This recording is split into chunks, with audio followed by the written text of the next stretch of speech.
Bom, a gente continua aqui no Band News Station falando sobre um tema que interessa para muita gente, para pais, para professores, para quem está em casa ouvindo a gente, que é justamente a volta às aulas. É uma situação que está ainda sobre muitas dúvidas, né? Como é possível voltar às aulas com segurança? A gente começou aqui o Band News Station falando sobre muitas dúvidas que os pais têm, pesquisas aqui nos Estados Unidos que mostram justamente isso, enquanto o presidente Donald Trump continua, digamos, falando que é para voltar, para reabrir, e vamos nessa, né? A gente está em contato nesse momento aqui na Band News FM com a pediatra Tânia Petralha, presidente do Departamento de Infectologia da Sociedade de Pediatria do Estado do Rio de Janeiro. Doutora, eu queria que a senhora falasse um pouco sobre esse assunto, né? É possível voltar com segurança às aulas sem o aluno, os professores, os funcionários serem contaminados? Bom dia para a senhora. Bom dia, Barão, bom dia, Carla, agradeço em nome da Sociedade de Pediatria do Estado do Rio. Bom, na verdade, Barão, isso aí é um assunto para ser discutido regionalmente, né? Cada município deve decidir a hora correta de acordo com a sua epidemiologia, com o andamento da pandemia na cidade. Fato é que o contato, né, a proximidade, o contato respiratório, essa é a maior forma de transmissão. E deve-se manter também a higiene do ambiente, principalmente hoje em dia com o uso de computadores, teclados, né? Então, manter toda essa higiene, filmar tudo para que possa higienizar de forma mais adequada. Então, para voltar às aulas, precisa haver uma mudança de conduta em termos de higienização e mesmo de percepção de risco. As pessoas precisam ter uma noção de percepção de risco mais apurada e mais cuidado ao lidar com essas situações. Agora, a gente sabe, doutora, que muitos pais temem, porque não dá para a criançada ficar usando máscara, por exemplo, todo o tempo todo. Na hora do recreio, por exemplo, né? Imagino cada um ficando no seu quadrado, distante, brincando, né? Ou seja, quais são os cuidados necessários? Dá para testar toda a criança? É algo também impensável nesse momento, né? Então, como fazer na prática que essa volta às aulas seja algo possível e seguro? Bom, primeiro você tem que usar de estratégias, né? Você vai ter que rever seus conceitos antigos, vai ter que escalonar horários de atividades. Crianças abaixo de 2 anos não podem utilizar máscara, não é recomendado, então só acima de 2 anos. E a gente sabe que as crianças, elas não vão conseguir ter o comportamento ideal o tempo todo. Mas essa parte de educação, de orientação, ela vai ter que ser permanente. Por outro lado, também as crianças já estão um pouco mais familiarizadas com o assunto, né, com o tema, por conta de tudo que a gente vem vivendo em termos de informação. Então, eu acho que já houve um amadurecimento também por conta dessas crianças. Então, eu acho que isso vai ser um trabalho conjunto, escola, alunos, profissionais, né, que lidam na escola e familiares de conscientização, de mudanças de comportamento e de bom senso, né? Você vai ter que escalonar tudo, recreio, refeição, procurar fazer cada um na sua mesa, manter o distanciamento entre as mesas, evitar colocar crianças frente a frente, mas na diagonal, nas mesas, enfim, uma série de detalhezinhos para você propiciar que esse isolamento ele ocorra, que esse distanciamento, né, adequado seja preservado.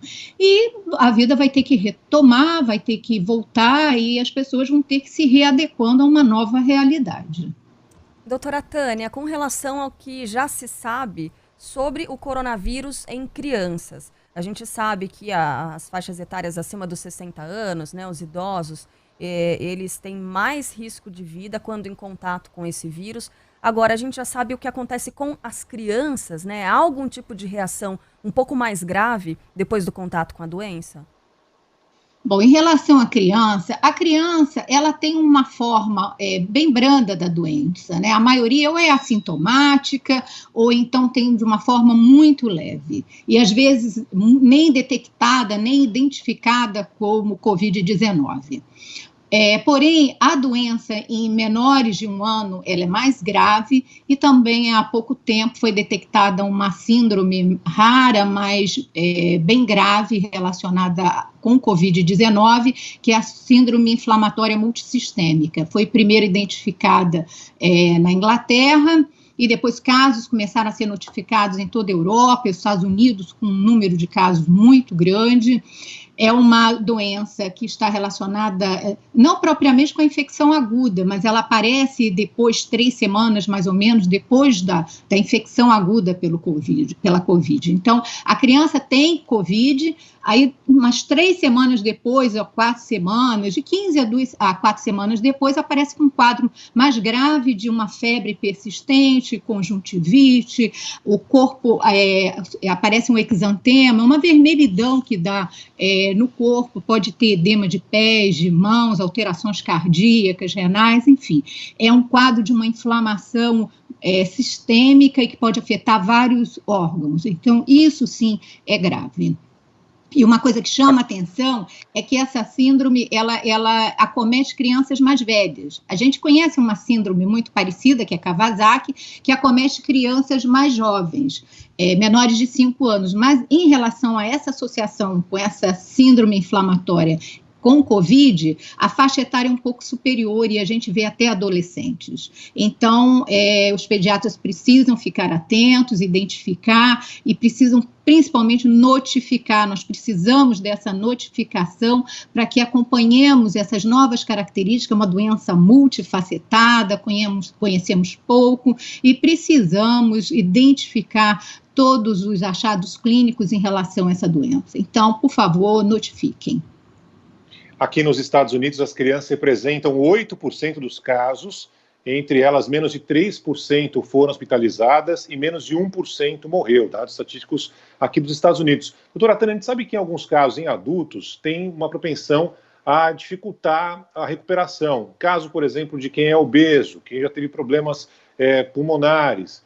No caso das crianças, algo parecido ou não tem nada a ver uma situação de um adulto com criança que tem coronavírus? Isso ainda não está totalmente definido em pediatria. A gente tem relatos de óbitos em crianças com doenças, com comorbidades, né, associadas, mas realmente é muito baixo. Em relação, por exemplo, a essa síndrome inflamatória que eu acabei de falar, 80% das crianças acometidas são saudáveis. E como fator associado de risco para essa síndrome foi encontrado justamente obesidade e asma, mas isso foi 20% ou perto disso, próximo a isso dos casos, quer dizer, numa situação de gravidade, nós temos 80% saudáveis. Então, não é tão claro em pediatria quanto em adulto, mas, logicamente, comorbidade, em geral, ela nos faz ficar atentos e acompanhar mais de perto essas crianças. Doutora, com relação ao que fazer quando a criança tem algum tipo de sintoma, né? Ou sintoma do coronavírus, ou sintoma, nesse caso, a senhora estava falando sobre essa síndrome inflamatória, né? Vermelhidão na pele, enfim, inchaço. O que é que os pais devem fazer? Porque muitos pais agora têm dúvidas com relação à possibilidade de contaminação dentro dos hospitais, né? Em que momento eles devem buscar ajuda? Em que momento eles devem buscar um atendimento médico? Bom, em relação à criança, eu acho até que a criança não mente tanto quanto um adulto, né? Um adulto, às vezes, resiste a ser atendido, toda criança não. Ela é mais transparente, digamos assim. Como a maioria dos casos é muito leve, então, realmente, não precisa desse atendimento. Mas, se puder monitorar com algum médico, mesmo à distância, por conta de não ficar levando a criança a atendimento, isso pode ser feito. Mas, se você notar alguma alteração, a criança não come, a criança está mais prostrada, mudança de comportamento, isso aí tem que ser avaliado. Febre persistente, né? Ou aparecimento de algo diferente do que está acostumado a ver. Porque, por exemplo, essa síndrome inflamatória que eu falei, ela não está muito associada com problema respiratório. O que chama atenção são alterações gastrointestinais, então diarreia, vômitos. Então, qualquer um desses sinais mais exuberantes precisa de atendimento. Até porque essa síndrome inflamatória, ela já deixa transparecer uma gravidade que a própria família percebe que a criança não está bem. Então, já sabe que tem que levar. Quando a gente fala de infecção aguda, a maioria não vai ter problema mesmo.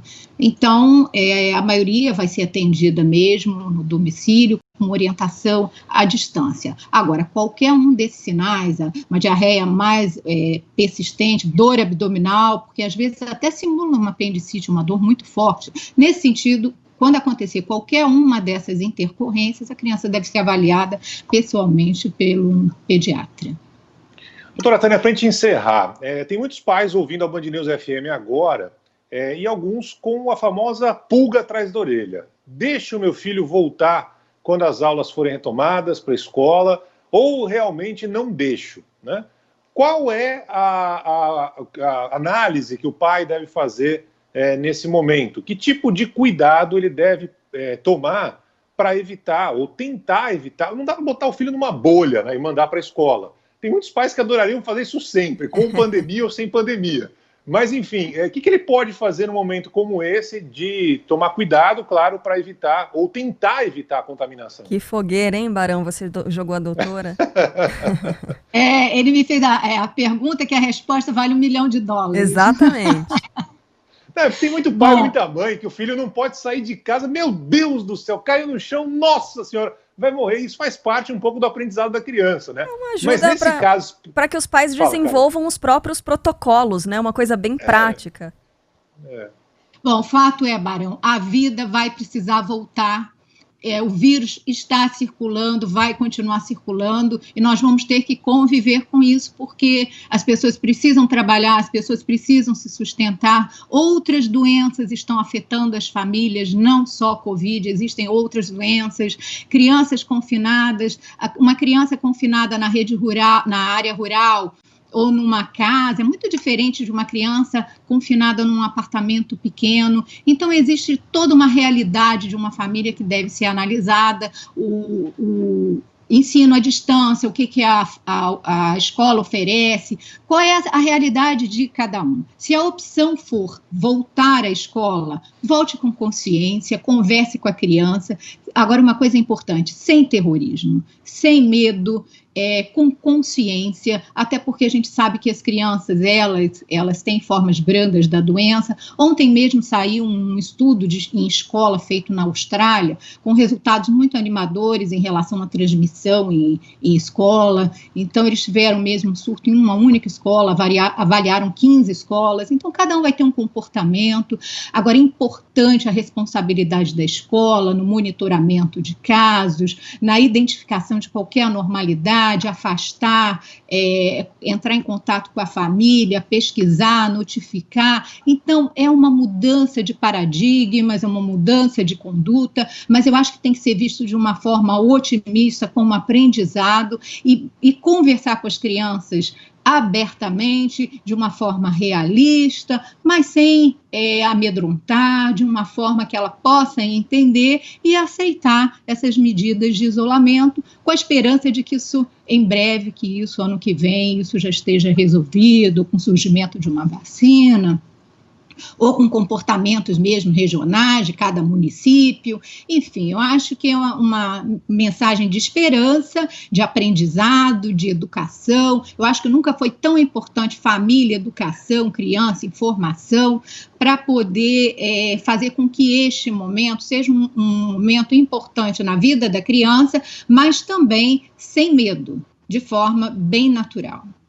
E eu queria passar mais um recado aqui como pai agora, né? Tem muita família preocupada. Meu Deus do céu, meu filho vai perder um ano de escola, né? Um ano na vida de uma pessoa. Ainda mais esse ano, tudo tumultuado, complicado para uma geração inteira, né? Relaxa, né?